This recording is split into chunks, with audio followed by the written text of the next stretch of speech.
توجہ سے اس جملے کو سن لے زلیخا کا. کہا کہ اس وقت تو زنا کے لیے، توجہ، اس وقت تو زنا کے لیے 7 کمروں میں تالے لگا کے بلاتی تھی، لبھاتی تھی، عورتوں کی انگلیاں کٹواتی تھی، مجھے جیل تک بھجوا دیا.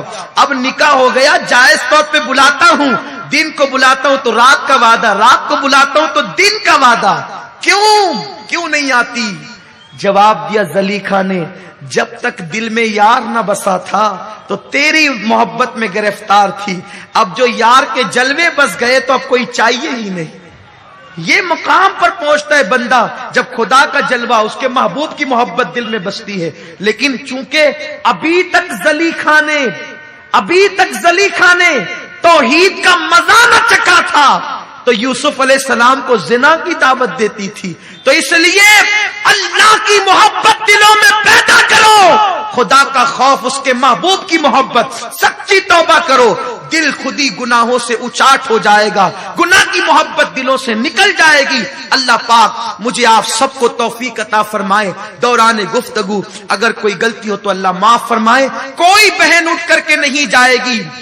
اب اصل وقت آتا ہے مانگنے کا، اب اصل وقت آتا ہے توبہ کا. اے آنسو بہانے والی میری بہنوں، سب کے لیے آنسو بہائی ہو، اب اپنے گناہ پر بھی آنسو بہا لو، زندگی میں انقلاب آ جائے گا. میں آپ سب کا شکریہ ادا کرتا ہوں، بہت خاموشی سے آپ نے فقیر کے بیان کو سماعت کیا. اللہ آپ کو جزائے خیر عطا فرمائے. وما علینا الا البلاغ. السلام علیکم ورحمۃ اللہ. میں رسالت کے پروانوں ہر سنیچر کو بعد نماز عشاء سنی دعوت اسلامی کے عالمی مرکز اسماعیل حبیب مسجد میں سنی اجتماع ہوتا ہے. آپ حضرات پابندی کے ساتھ اس میں شرکت فرمائیں. سنی دعوت اسلامی کی ویب سائٹ سنی دعوت اسلامی .net پر وزٹ کریں اور بہت ساری دینی معلومات حاصل کریں.